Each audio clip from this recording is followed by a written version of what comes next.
Good morning. Andito ngayon sa likod. Nagkatamang kape. Kape po tayo. Dito nga pala ako natulog. Yan, kita niyo naman yung tent. Para sa akin hindi pa tapos yung bakasyon. May napansin ako sa likodan. Tingnan nyo guys. Anong prutas kaya ito? Yan. Ano kayang prutas to? Strawberry. Strawberry. Ito kataas sa puno.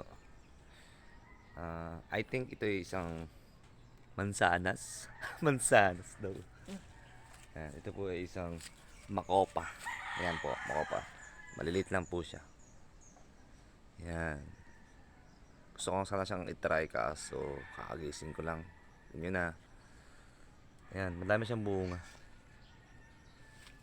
So guys, paki-support po ako. Ngayon po lang po ako magla-live. Kaya po, please subscribe po sa aking YouTube channel. Sana po hindi kayo magsawang suportahan ako. Maraming salamat. Good morning.